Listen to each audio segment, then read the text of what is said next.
Welcome to Celtic State of Mind. I'm Paul John Dykes, and today, delighted once again to be joined by Lawrence Conley and Natasha Meikle for another ACSOM Bulletin. Welcome back to the show. How are yous? Good, thank you. It's always a pleasure on a Tuesday. Obviously, I was sitting in yesterday for Kevin Graham, so 2 in a row, 2 on the bounce today. And again, the Celtic managerial merry-go-round is going to be discussed because more and more names, it seems on a daily basis, are getting thrown into that. We've also got an interesting thing yesterday happened. I don't know if you had a chance to listen, but we had John Traynor on, John being a poet and author, and he told a wee story about the fact that Dominic Mackay phoned him at home for a wee chat, phoned him at home because John is doing some work with the foundation. And I thought, that was definitely a step in the right direction. Natasha, we've been quite critical about the lack of engagement from the club. So, is this a kind of sign of things to come, do you think?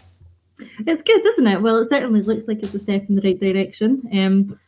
Technically, I suppose Dominic's not even started yet, and this is already on his radar, and he's taken an interest. So I thought it was a really interesting discussion yesterday. I really liked hearing about that.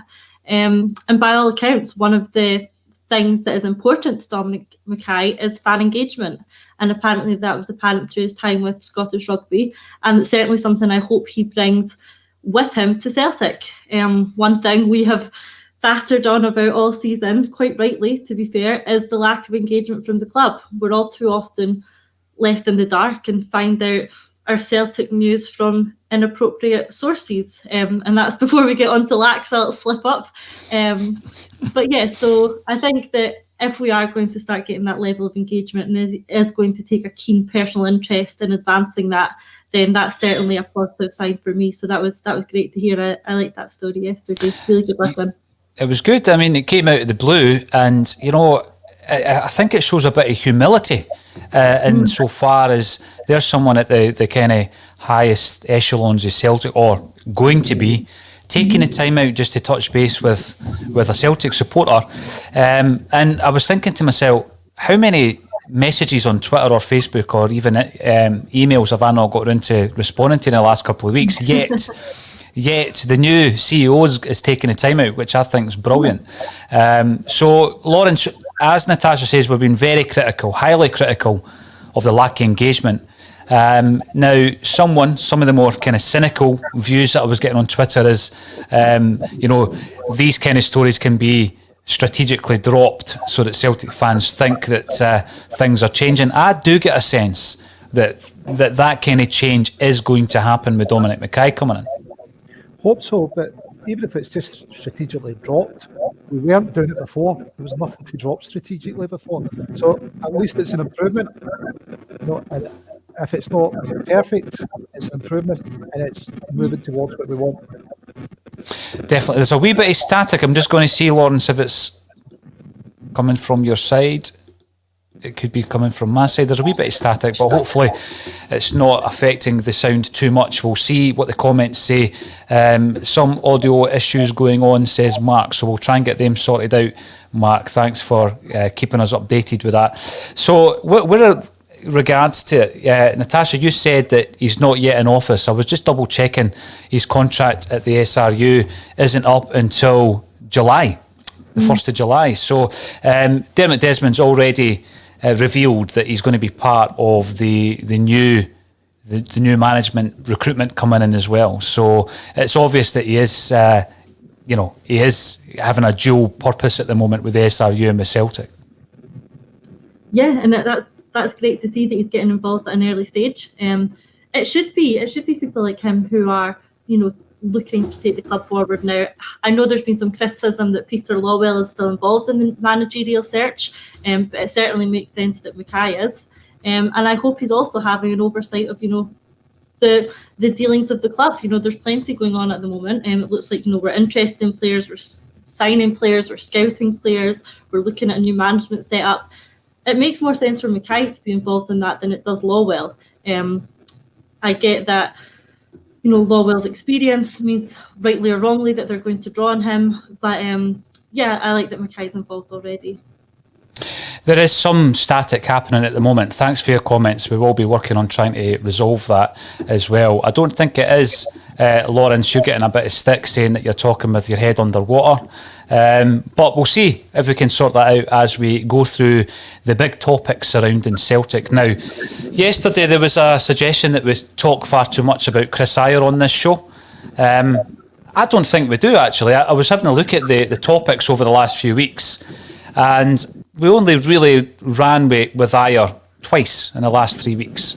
But as I was saying to Lawrence before we came on live, we're facing a situation in the summer where we're losing potentially 4 heads of department, if you want to look at it from a kind of corporate sense. And there is a wee bit of static. I'm just going to ask Natasha to look at our earphones or the volume, because it seems to have disappeared now, Lawrence.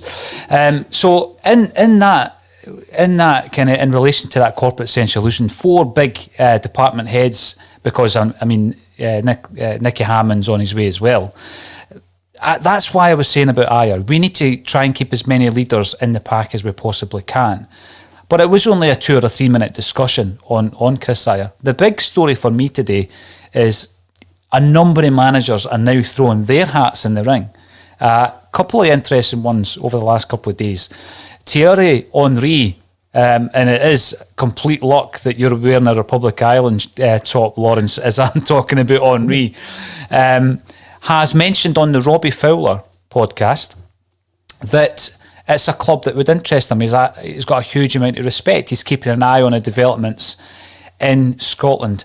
Now, when it comes down to this managerial appointment and the importance of it at this particular time, I don't see Henry as being the kind of manager that we could be bringing in. I think that's profile over the actual fibre of the manager. What's your thoughts on that one?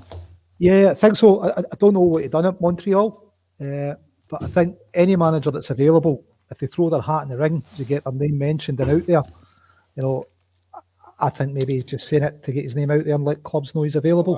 I think it'd be the wrong move for us. What you said there, talking about tactics, throwing a suggestion out there, Lawrence, and seeing how that works as a wee grenade. Kevin Graham the other day spoke about that in relation to the Celtic boardroom and how there may well be, leaked information about Roy Keane because certain members of the board don't want it to happen. I'm pretty sure that happens all the time. Yeah, but I think Jock Stein used to plant stories as well. I think people will plant stories and test the water. I think we might have been in a better place if we'd done it more often recently, rather than just pushing things through and then seeing how fans reacted to it. Yeah, you're right, because the question would always be, you've got to be on your guard as a Celtic show, Celtic broadcast, if you're getting information that you're not basically just being played. So you've always got to try and weigh that up. But it would appear, obviously, that the Roy Keane stories are true. We are in discussions with them. And the big thing that I would take from that, though, before we get onto the subject of Lucien Favre, and I hope I've pronounced that correctly, is that we are going through the correct process, the correct recruitment process. Because, again, as Celtic fans, Lawrence, we were hugely critical of the process last time round, weren't we?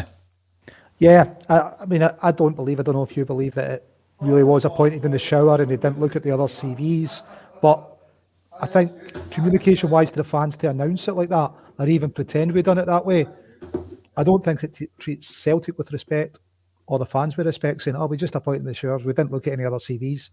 I think that was disrespect to Celtic and the fans. It was, and it showed a wee bit of complacency. There was a real bloated attitude there whereby you're lording it over everybody, fans included. I agree with that, Lawrence, and you're saying, we just offered them it in the shower, and I don't actually think that took place. I mean, we'll never know. We don't have that view behind the curtain, as it were. But Zinko Vix, who comes in regularly, so welcome back to the show. You're commenting on YouTube. Henry, really, what is this? Well, what happened, Zinko, is that he was talking on the Robbie Fowler podcast. The Fowler podcast is a fairly new one, but it's very popular. It's always hanging around the top 5 in the UK iTunes chart. So he's obviously using his pulling power to get in the big hitters and the big name guests. And he was talking about Henry, and Henry was very respectful around Celtic. But as you say, Lawrence, it could well be one of these ones where you're putting your name out there so that it then becomes relevant again in relation to managerial appointments. Before you know it, you'll be appearing on the bookies odds checker, and then you start getting spoken about in the realms of managerial vacancies. So I think it probably would have been a tactical one. Would the French connection have worked with some of the French players or the French-speaking players that have already left? Who knows? I just don't think that Henry, for me, would be the manager that we are looking for. Now, one, as I say, that does interest me, especially with the structure. When you look at the structure that Celtic are looking to implement, it would seem, Lawrence, where we're waiting for the director of football to be announced first and foremost, and I think everyone's expecting that to be Fergal Harkin. Once he's in place, we'll then start seeing how the head coach and his team will start to materialise. And this is where I feel that Favre's an interesting name, because you look at his pedigree as a manager, some of the clubs that he's managed, some of the successes that he had at Borussia Dortmund, for example, the performances in the Champions League, for example, Lawrence, the fact that his average points per game is extremely impressive for Dortmund, and it's even higher than what Jurgen Klopp's was when he was at the club. And he seems to work under a similar structure. He seems to work well under a similar structure as a head coach. Is that the kind of name that would get your interest? Is that someone that Celtic should be looking at? Maybe not so much the name would get my interest, but his track record would, and what he's achieved in the games. So I think when his name came up, didn't know too much about him. Then you go and read on his track record, you say points per game, what he's achieved. I think he's definitely a lot more interesting than Thierry Henry. I think he's someone that the club should be speaking to if he is genuinely interested. Well, he has made it known that he's interested. That's obviously appeared in the press this morning, and it's one of the ones where you look at the kind of stature of the man, what he's done, like you say, Lawrence, and it would be foolish. I think it would be remiss to ignore that. You've got to get him in. You've got to have that discussion. It goes back to some of the points that Anthony and Jim make fairly regularly on a Friday on the Bulletin, whereby you just set your sights at the very highest, and then you might get a couple of knockbacks. You then start working your way down. Now, Natasha has been part of the Bulletin today. There was a few technical issues, a wee bit of static, so we're hoping to get Natasha coming back in at some point. But thanks for alerting us on the comment section.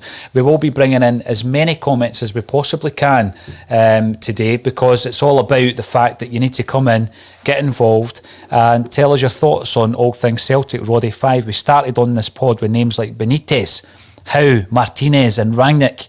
And now here we are with names like Keane, Henry and Clark. Given our finances, unfortunately, this is a more realistic level. Now, yeah, you're right. We have gone right through the full plethora, I think, of managers, Lawrence. If you're connected or linked to the Celtic job, we will have a chat about it, and we'll ask the various contributors and, of course, the commenters what their thoughts are. I mean, running through some of these names, people said Benitez was a pipe dream. Was he not in the frame last time round? There's a suggestion that he was. We're going to try and bring Natasha back into the equation again, back into the Bulletin, Natasha.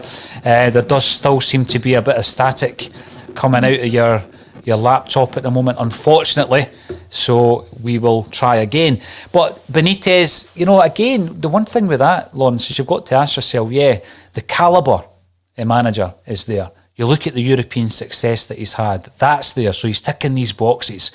But is he the type of manager, and this might sound a bit bizarre, is he really the type of manager Celtic need for this rebuild? Because it's not just the type of manager who is all about the 11 players on the park. I think it's wider than that, it's bigger than that, isn't it, for Celtic at this time?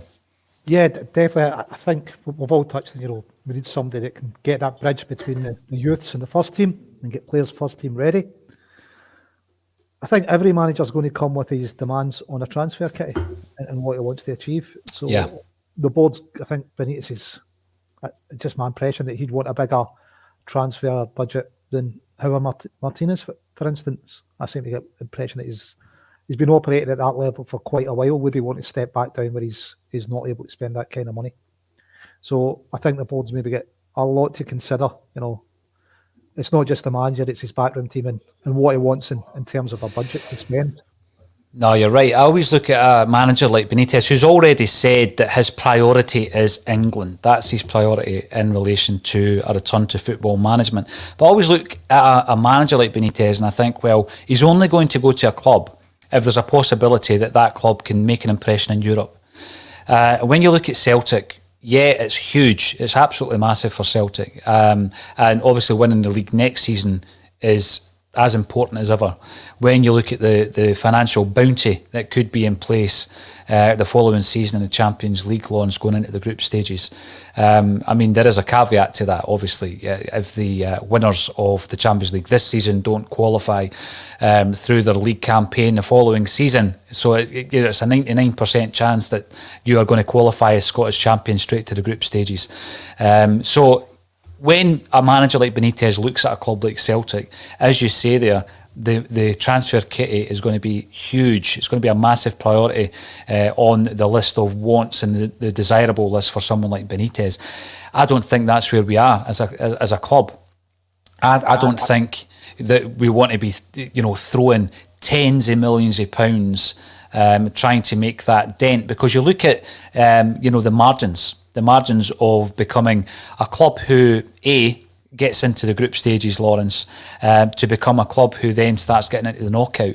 And if you were to look at the clubs who go out at the 32 stage, the 16 stage, etc., and the spend, it's astronomical, the difference between a club that goes out at the group stages. You're talking, it could be a difference of 80, 100, 150 million pounds. Celtic are nowhere near the realms of that kind of budget. No, definitely not. I mean, I think we've got a number of players moving on.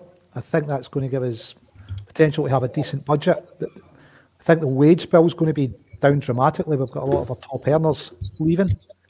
So, it's another big factor when we bring players in, where they come in on the wage bill. So I think, I could see us having 30 million to spend in the transfer market, but would that be enough for Benitez? That's maybe one player for him or half a player, whereas some of the other managers, they like Favre, that might be 5 players for him, and that might suit our needs better. Yeah, that's the concern, Natasha. I can say that it sounds much, much better. And you've also relegated Lawrence to the bottom of the screen as well. So welcome back. Welcome back to the bulletin. I'm glad it's clearer. Sorry for the technical difficulties. Listen, that's the risk you take during the lockdown, isn't it, really? Now, Roddy made a great point when you were away there, Natasha, in relation to setting the kind of sights, setting the targets. And as a podcast, we have certainly spoken about just about every manager who has been linked to Celtic, and we're doing exactly the same today. But Roddy makes the point in relation to the kind of the level of manager that we were talking about.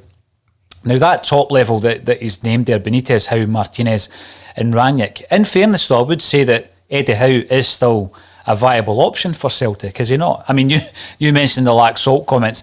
I've seen a few things this morning around whether or not that's a fake or if it's been voice-overed. Who knows? Who's got time to do that? That's my biggest concern. But, Eddie Howe, is he still an option for Celtic? I think so. I think he has to be. You get a couple of rumours that he's spotted in Glasgow, or you get, this leak of Laxalt saying he's meeting him tomorrow, and it just keeps the rumour mill going, really. They have to have spoken to him. It's as simple as that. I know we just brought the comment up on screen there about aiming high, and now we're starting to come back down a bit. And it's like the analogy you used on an earlier show, is that you start at the top of the tree and you ask the question, and if you have to drop down a few branches before someone says yes, then so be it. But I certainly hope we're asking the question of the people at the top of the tree. And I think Howe is a viable target. I accept, earlier when we were discussing people maybe like Rangnick and Benitez and Martinez to a degree, I get that they were perhaps out with the reach of what we could do and who we could attract to the club. I don't think I put Howe in that bracket. I think we can make this a viable and attractive option to him.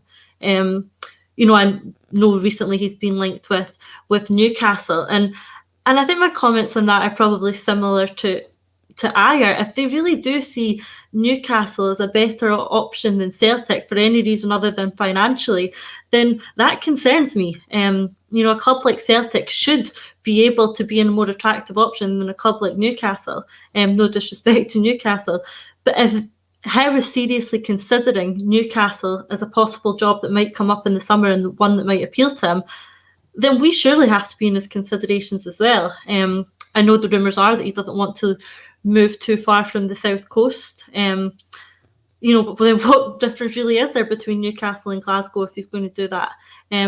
So for me, Howe's still very much in the frame and very much someone I would like to see at the club. That's the big thing, though, isn't it? With that level of club in England, and by the way, Newcastle, I've always admired their fan base. I certainly have admired that. Absolutely. They've been starved of success for a long, long time. And it's a club that I always look back fondly on in the 1990s, and what I would always describe as English football's Premiership heyday. I loved English football back then, but if you go there, you might have a bigger bounty. You might have access to more expensive players and higher wages. But what really is your ambition? What is your ambition at a club like Newcastle? Because it's so difficult to get into the higher reaches of that league to then qualify for Europe. Even a cup competition would seem to be, beyond a club like Newcastle. When was the last time they won a trophy? Someone's maybe going to throw a date at me here. Was it not like decades and decades ago that the last won a trophy? And what is your ambition if you go to a club like Newcastle? And because the managerial merry-go-round is such down there that, you could get thrown off that and then your stock diminishes rapidly in English football as well. Next thing you know, you're trying to get a job in a championship. So, I'm not giving them any career advice, but in relation to Celtic, with regards to that European carrot, you would hope that we are still, an attractive proposition for someone like Eddie Howe. Do you think, Lawrence, I know rumours apart, do you think he is someone that we are seriously looking at and considering for this vacancy? Yeah, I think definitely somebody that we're looking at. The rumours are that the board's split. We don't have a favourite yet, but he ticks a lot of the boxes, doesn't he? But as you say, if he goes to Newcastle, it's financial. I suppose maybe he sees it as a higher profile position for him, and that if he does well at Newcastle, he might get someone else in the Premier League. But for me, I'm not too sure how's the man. After reading about Lucien Favre after he threw his hat in the ring, I think, well, actually, you might be a bit more interesting. Where are we going to be shopping? I think we're still going to be looking for bargains. There's not too many to be had in England, which is where Howe's knowledge is going to mostly come from. There might be more in Germany for us. So, yeah, I think Howe's under consideration, but how much would it cost? How much would they want to spend? And how does his record hold up compared to Lucien's? I would think Lucien's was stronger. The other names mentioned on the previous post there, I think would be classed generally as a downgrade on the previous mentioned names. So Roy Keane was part of that list. Stevie Clark, obviously, we're watching Scotland over the next few days as well. They haven't gone down that well though, Natasha. And John Francis comes in to say Desmond seems to like the Irish manager. I think he'll continue with this. He's a one-trick pony, and I'm getting sick of his narrow-minded view. I agree with John. I think we've said it. And we've had the discussion with Russell, who's obviously driving the Keno bus. That's not the bus I'm on. Interestingly enough, though, and I mentioned this yesterday, Sky Sports ran with the story with Keenan Butt. They ran with that story yesterday. And they returned to the story time and time again, and then seen the story appearing all over the national press. And you wonder what else, because surely they're not basing it on the kind of the rumour mill that obviously we're part of at times, I would guess, if we suggest that that's information we've got. Surely they've gone and checked, maybe at their correspondence at Manchester. Sky Sports could maybe just give Roy Keane a phone and ask him, no? You think so? You'd think that these discussions are all sort of happening behind the scenes. I know Alan McCoist was in the media in the last few days as well, saying that he's spoken to Roy Keane about it, and whether he's managed to get any information out of him, who knows? But he says apparently not. And you'd like to think anyone going through an interview process or anyone who is a candidate for a job is keeping their cards close to their chest.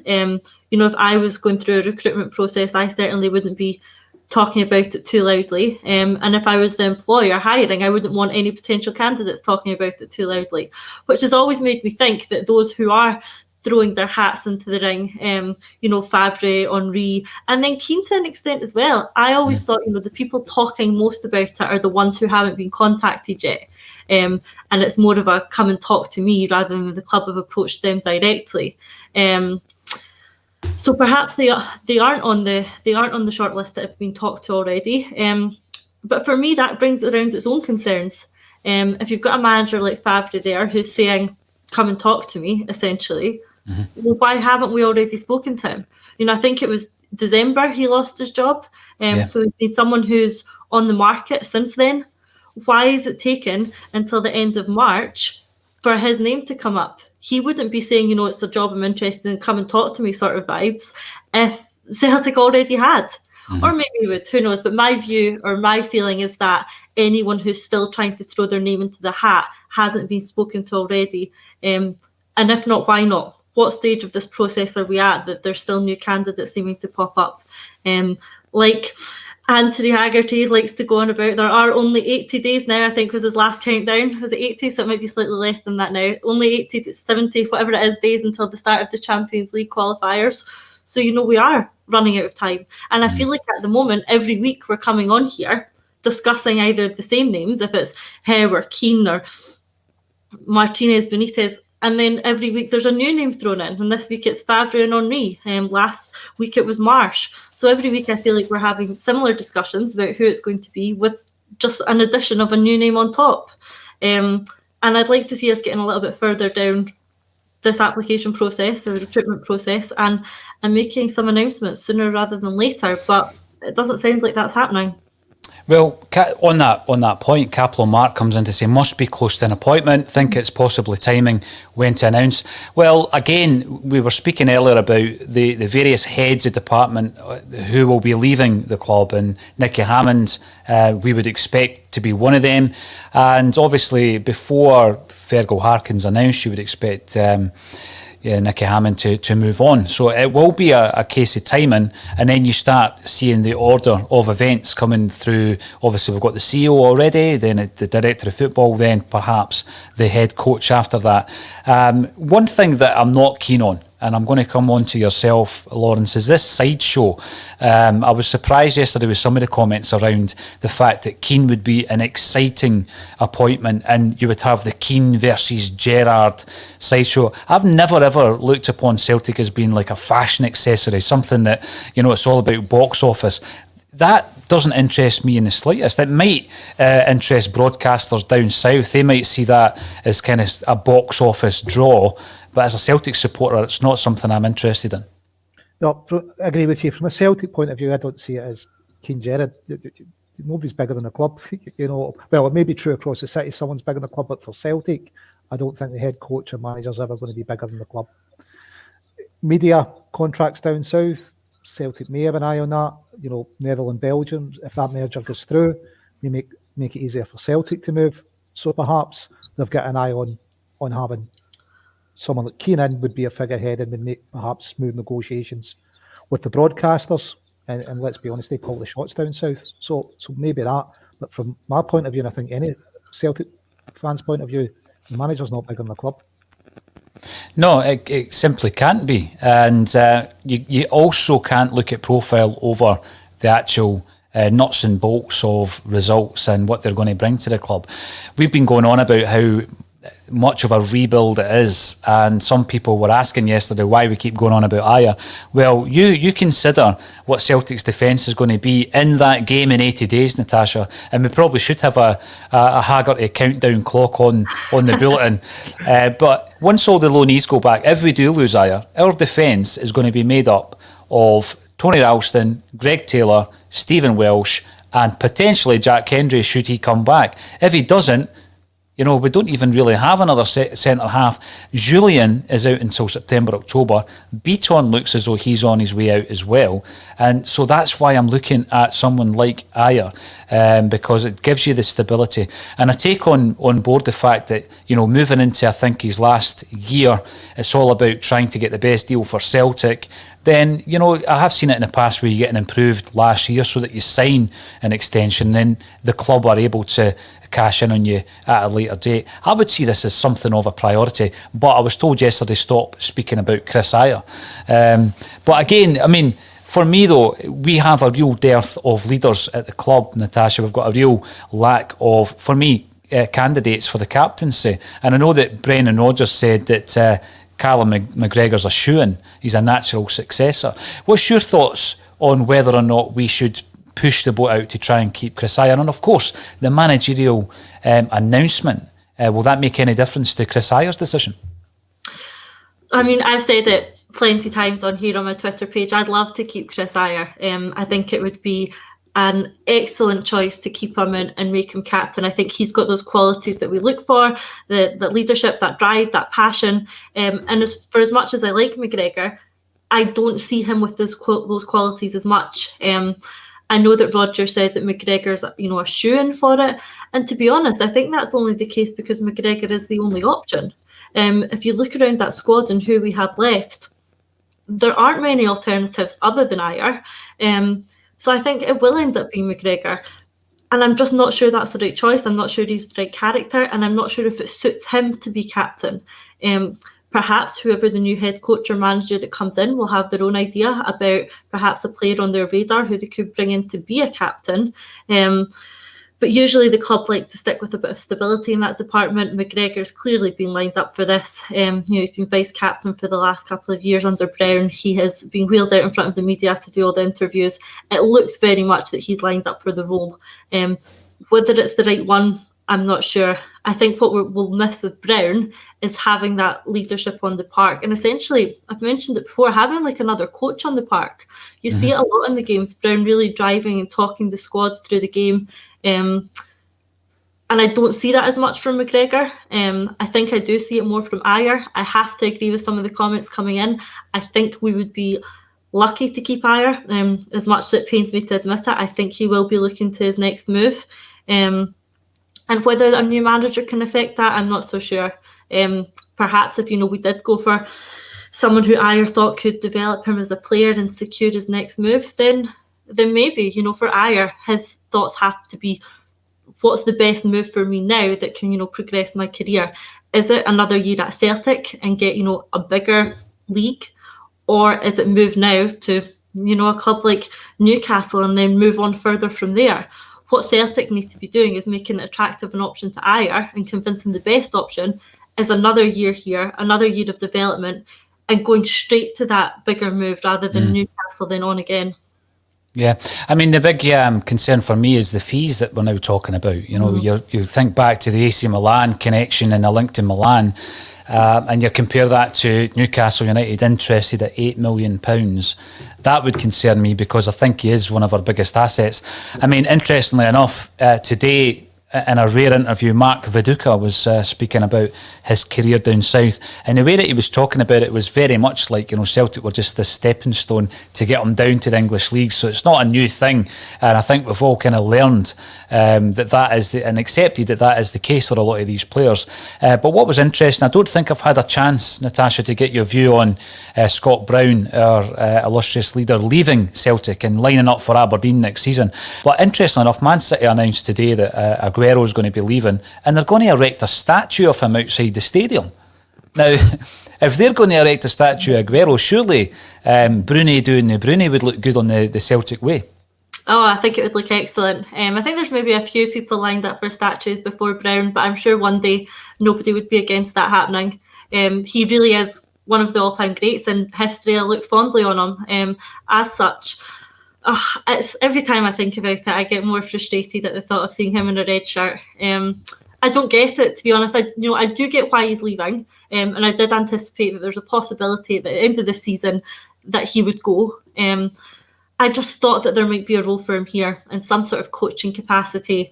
Perhaps obviously his playing time might have been more limited, but Celtic have, a bit of a record of liking to keep hold of their old captains. You just have to look at Stephen McManus still being around, Neil Lennon being around for so long. Celtic do manage to find roles for these type of player, and I thought Brown could have been one of them. For him, perhaps it's a personal choice that he wants to continue his playing career rather than looking for his playing time to take a back seat while he focuses on a coaching role at Celtic. And maybe he thinks he'll get more game time at Aberdeen. For me, I thought personally that Brown might like to, go out on more of a high than lining up for Aberdeen over the next couple of seasons as they go for 4th or 5th in the league, as his playing days ebb away from him. That's not really the route I saw him going down. I would have perhaps understood more if he'd wanted to continue his playing career going somewhere like Australia or trying that sort of league. So I was surprised at his decision to go to another Scottish club, and it'll certainly feel strange when we see him line up there next season. It definitely will. There's been a few suggestions, Lawrence, that Lee Griffiths might be following him to Pittodrie. Is Lee Griffiths' Celtic career over? Do you think that he's had his final chance? He's had more than many in terms of chances, and it doesn't look as though for me he's ever going to recapture the form of old. I mean, we talk about the 40 goal season, that was 5 years ago now. Do you think he might end up at a fellow Scottish club like Aberdeen? Yeah, it could do if they pay enough money for him. But very much like Natasha's feeling about Brown, I don't really want to be lining up against Lee Griffiths. He's still got the ability to put the ball in the back of the net.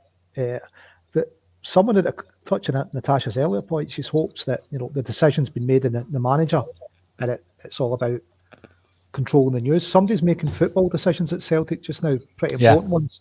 We're signing players, we're letting players go out on loan.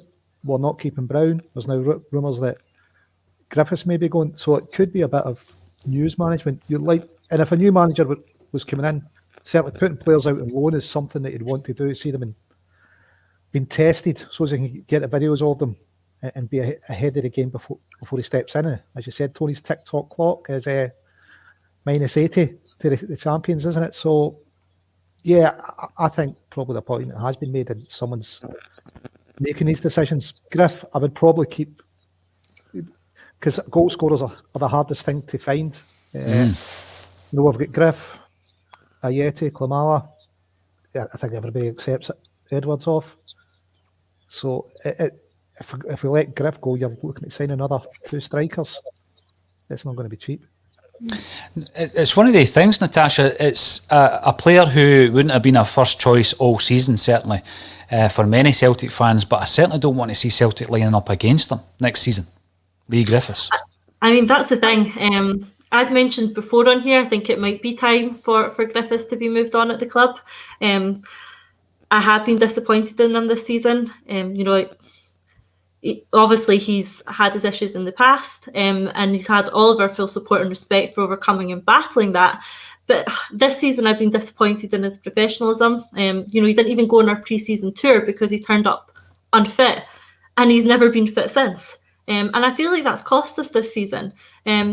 Had we been able to rely on that effective partnership of him and Edward that was so great at the end of last season, this season could have turned out slightly differently for us. So I have been disappointed with Griffiths, and I am frustrated in him. And I would fully understand if they decided that this is the season for him to move on. But like Lawrence has said, there's a difference between thinking about him moving on from my club and seeing him line up against us for someone else. And when you put it like that, do you want a striker like Lee Griffiths lining up against you? And the answer is no. But only if he is able to get himself fully fit and functioning for another team. If he does, then it could be one of these situations where you think you've then shot yourself in the foot by letting him go. So it's frustrating because we've not been able to get him, or he's not been able to get himself to full fitness this season. But the last thing you want is for him to get a great pre-season under his belt with Aberdeen and come back and haunt us. So it's a tough call on Griffiths, but the important question, like Lawrence has touched on, is who's making this call? Whose decision is it to whether or not to keep Griffiths around? Goal scorers are hard to find. Ayeti and Klimala haven't really hit the mark, and look at how much they've cost us. So replacing not only one but two, perhaps three strikers is going to be expensive. And we need to find them, and we need to find them fast. And I don't know where we do that, but I certainly hope that the club do. Yeah, and you need to bed them in, of course. I mean, you look at the upheaval of bringing in 6 new players this season, Natasha, we could be bringing in double that with loads more leaving. And just when you were talking about Griffiths, I was thinking back to the last game we were all at, where he scores a hat-trick against St Mirren last March, over a calendar year ago. And it was always going to be strange going back after the pandemic, once things get back to a level of normality that allow us to go to stadiums. But it is going to feel as though we've been in a coma. We're going to go back to Celtic Park, right? The new manager's going to be in place. We're going to be facing an aging Scott Brown for Aberdeen. It's going to be absurd. It's just going to be very, very unusual in any case. But when you look at the level of the changes that Celtic are going to undertake over the next few months, it's going to be a strange one when we go back to Celtic Park and see it all in the flesh. Yeah, I mean, by the time we get back, it'll feel like about 5 years have passed, because we're trying to do probably 3, 4, 5 years worth of changes in the next 60, 70 days. And that's a monumental task to take on. And it's a bit frustrating that the club's lack of foresight has got us to this position. You have to be looking further down the line. You have to have some sort of succession planning that doesn't involve everything falling off a cliff at the end of one season, and you needing a new manager, a new CEO, a new captain, 10 new players all at the same time. And if you look a year or so back, the warning signs were there that this was going to happen. And I really wish we'd been a lot more prepared for this than we are, because the amount of change that is needed over the short period of time that we've got is monumental. And the thing is, the club don't have time for any sort of bedding in period like we need, and like we've talked about. We need to hit the ground running next season, not just for the Champions League qualifiers, which are important, but the actual start of the season as well. We can't have them sort of having a bedding in period at the start of the league campaign. We need to hit the ground running. We need to get the points on the board. The longer we take to bed in or give players time, or if it doesn't come together instantly, the momentum starts moving further in the wrong direction, and it's harder and harder to get back. So the timing now is starting to give me a bit of concern. No, it is. And these are the things we've been talking about during the season, and we were told we were overreacting, but it's quite clear we've seen this coming. We actually seen it coming. Despite what Dermot Desmond is saying in his last communication with Celtic fans, a lot of people did see it coming. It's not as though we're looking at it with hindsight saying, I told you so. We spoke about it in real time all the way through the season. There was an excellent point came up there on the subject of Eddie Howe, and it came down to the fact that, his wife and kids, he won't want to move them up to Scotland. Now, I take that point actually, because we're Rangers. They've got Stevie Gerrard, who's up here on his own. He's left his wife and kids down south, and I always feel as though there's it's almost as if a temporary stepping stone. And we always knew that Brendan Rodgers would eventually move on if things went well, which they did. But you want them to be all in, and I just never feel personally that the manager's all in unless he moves lock, stock up to Scotland and obviously probably in and around the Glasgow area. And you get the feeling from Steven Gerrard certainly that that's a temporary measure and he will move on because his stock's high at some point. You don't really want the then coming Celtic manager, Lawrence, I'll ask you first, to have that kind of temporary vibe about it, do you?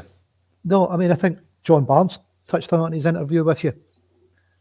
When he came up, he was going to move his partner up, and then a couple of things happened, and he thought, wait a minute, this is temporary, I'm not moving my partner up. So I think it is completely the wrong vibe. If he's come up here to run the first team as the coach, or if he's come up as the manager to run the football side of operations, you're wanting someone that's fully committed. What does it say to players? If the manager's not fully committed, if you've got a player that's not sure about staying, for example, Chris Ayer, and he gets a manager that comes in and says, well, I'm not moving my family here because I'm only going to be here 2 or 3 years. I think it's definitely the wrong message. I think we need someone in that's going to be all in, so to speak. Absolutely. All in. You mentioned John Barnes there. I got a wee shiver down my spine thinking back to that interview, Lawrence. I've not listened to it in some time. We should bring John Barnes back onto the Bulletin one of these days. He's always an interesting chat, that's for sure. Mark, who comes onto the Bulletin on a regular occasion. Mark, welcome back. You're talking to us on YouTube. Anyone be happy with Laxalt being used as a make weight in a deal for either Ayer or Eduard? I don't know. I mean, I think we've all said it, Natasha. We've seen him. He came in, he made an impact, faded away, comes back in. Thought he played pretty well against Rangers, I've got to say. But some of the figures quoted around his value, I find quite surprising from what we've seen anyway. Yeah, I mean, I think for the sort of figures that were being quoted that we'd have to pay for him, I think surely that there must be an alternative left-back option for that kind of price. But in saying that, we weren't able to find one. So maybe that really is what that sort of money buys you right now. I do see glimpses of that talent from Laxalt. Like you say, when he first came in, I thought, we've got a player here. He looks like he could really fit into the squad, and he looks like he could be a real asset. Then in his performance, he sort of fell off a cliff, and he started to, turn into a bit of a headless chicken. He was never in position. He was all over the place. He rarely hit the byline, and you thought, how was this guy being signed by AC Milan? And then he sort of recovered a little bit of form again, and you do have to question whether he could recover that further under a better management setup, better coaching perhaps, whether we could make him into that sort of player that he looked like when he first came in. I wouldn't write Laxalt off completely. If the money was right, then he'd certainly be an option for me. But I wouldn't like to see us, putting Ayer out the door to try and keep Laxalt. I mean, that's a very clear downgrade if we end up giving them Ayer and we get to keep Laxalt, with some money going in that direction as well. But yeah, unless, you're telling me that there's another left back being lined up for a better value who's going to come in and do significantly better than Taylor or Laxalt, then I think Laxalt does certainly have to remain in the considerations. But we shall see. Who's making these decisions at the moment? We don't know. Exactly. I think when I look at it, rather than going through the process of scouting someone else, Natasha, we might be in a situation where, you look at the El Yunusi deal where we retain him for another year. It would be good to see someone like Laxalt and John Joe Kenny to a lesser degree getting a full pre-season at Celtic, with a new manager, with a new approach, because otherwise we are looking for two new fullbacks. Lawrence, would you buy into that if we could maybe retain him on loan for another campaign, or would you be looking for a fresh right back and a fresh left back? I think there's definitely a player in there. He was in the World Cup Team of the Year, last World Cup. As Natasha said, with a new manager, get a better tune out of him. Playing with different centre-halves or someone in left midfield in front of him that's different, would that help improve him? He's one of the better players against Safeco. So, yeah, the thing that worries me is the wages that maybe come in wanting, how that's going to balance it, and how much make weight is it going to be.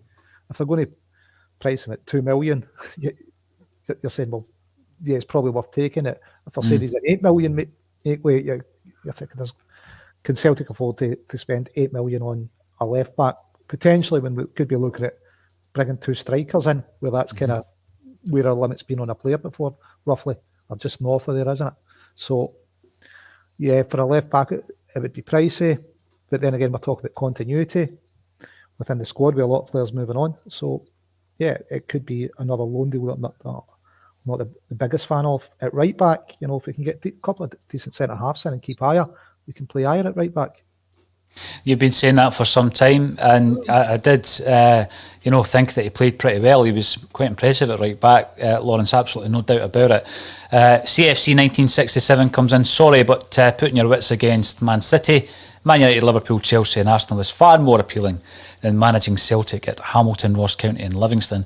And I think that is the challenge you face when you're looking for a new manager. There are obviously other reasons why someone would want to come to Celtic, but There are pros and cons, and sometimes it's the timing element as well, and that was what was key with Brendan Rodgers. It was the right time, it was the right fit for him, just as he was the right fit for us as well. So we're talking about fullbacks, and I was interested to read as well, talking about Arsenal and other English clubs, that Kieran Tierney is on the radar of a number of clubs, and Man City have actually been mentioned as well.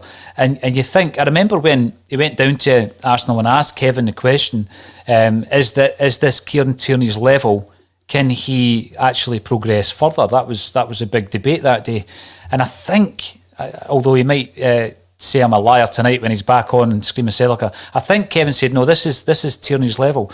But with his performances at Arsenal this season, and I think he's a standout every time I see him for Scotland as well, I think he could take that step up, Natasha. And if he did, what kind of fee are we talking if a Man City was to come in just now for Kieran Tierney?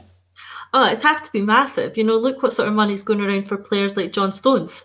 So you're not going to get Tierney for much or anything less than that, in my opinion. He's, one of the, if not the best left back in that league.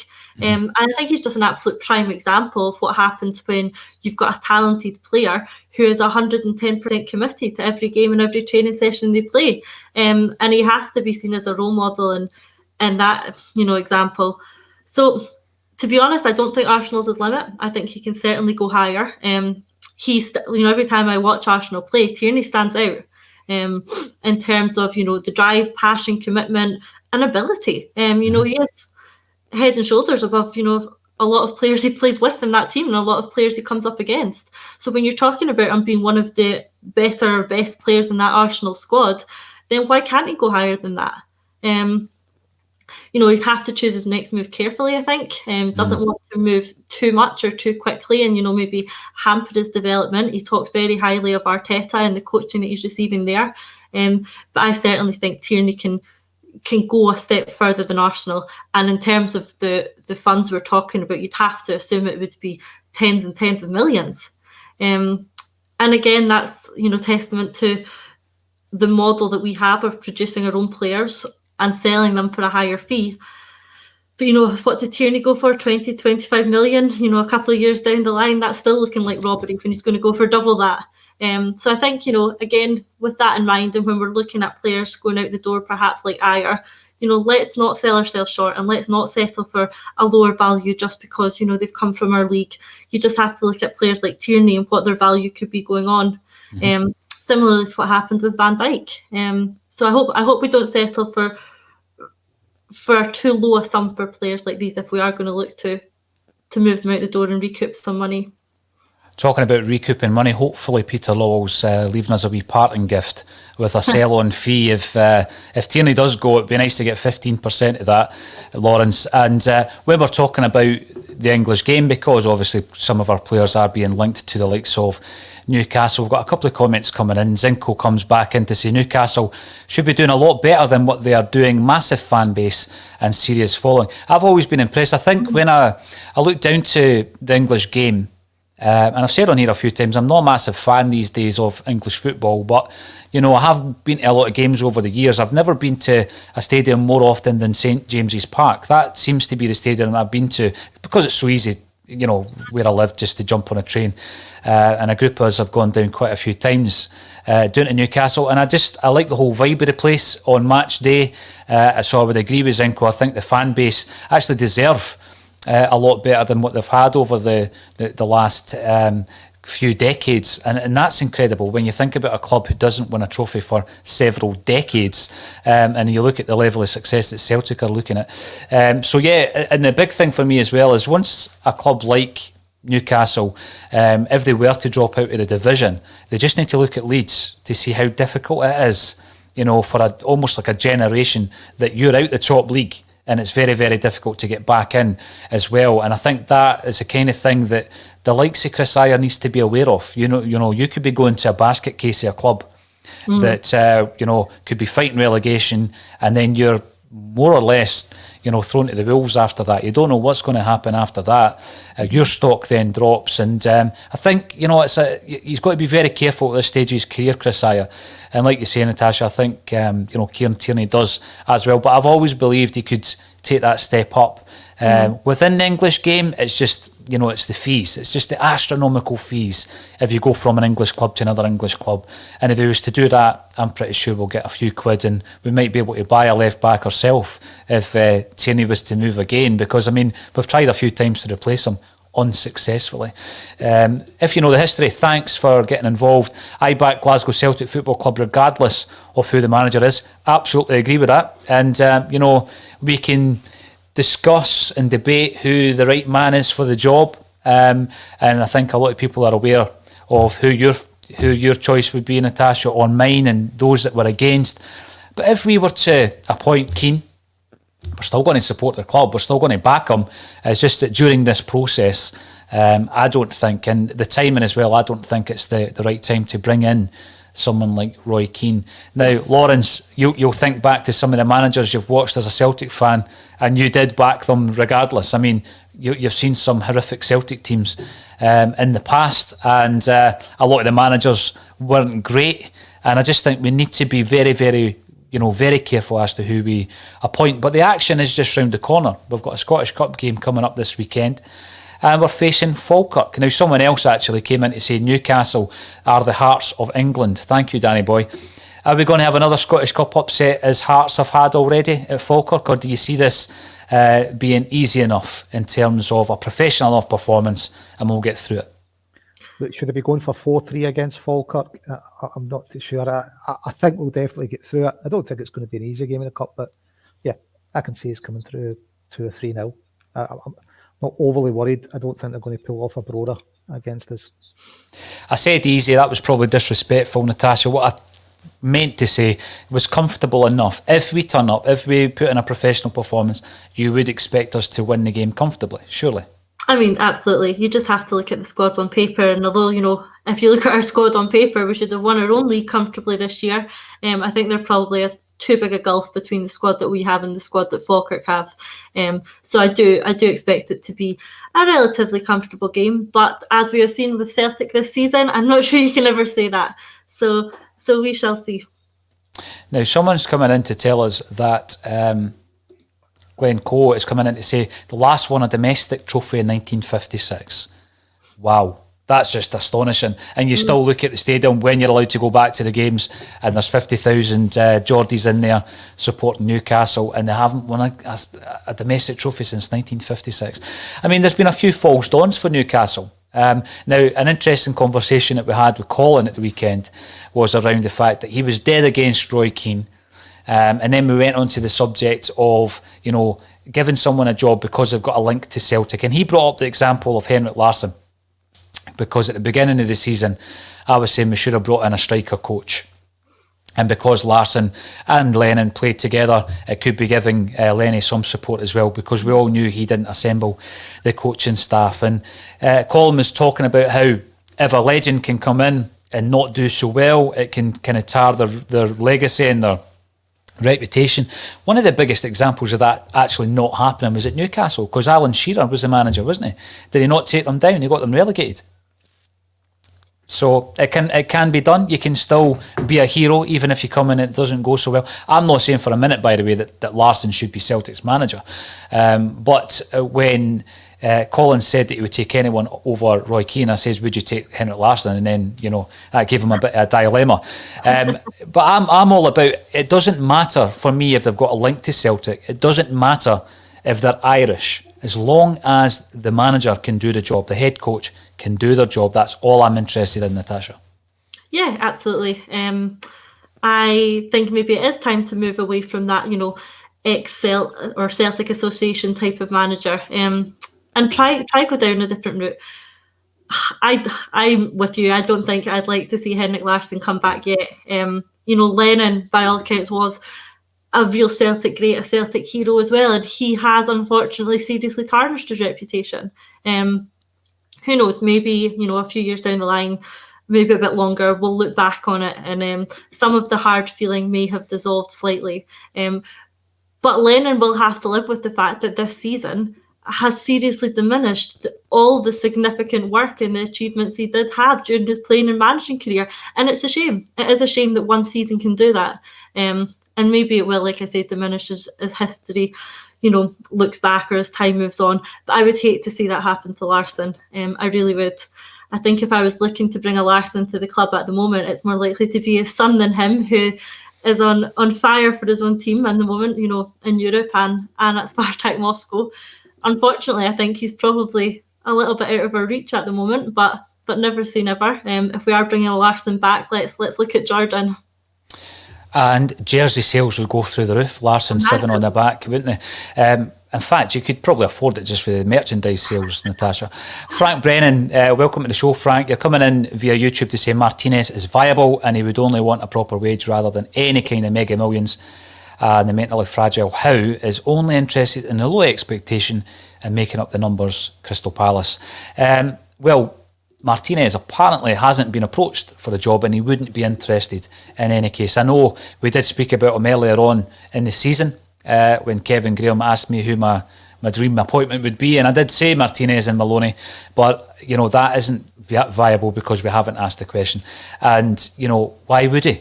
Would be the question for me. Why would he leave the position that he has at the moment to come to Celtic in such a time of transition? So, these names, and we'll continue to cover any of the names that come up in terms of speculation with Celtic's managerial vacancy. But we are no further forward at the moment, and hopefully within the next week or so we will have a director of football in place. We've got a game to get through before then, and that's against Falkirk this weekend. We'll be covering the game here from a Celtic state of mind. Thanks everybody for getting involved. If you haven't done so already, get subscribing on YouTube as we grow our subscriptions. We're putting out broadcasts every single day. All that's left for me to say, Natasha, thank you again, and thank you to Lawrence Conley for joining me on a Celtic state of mind.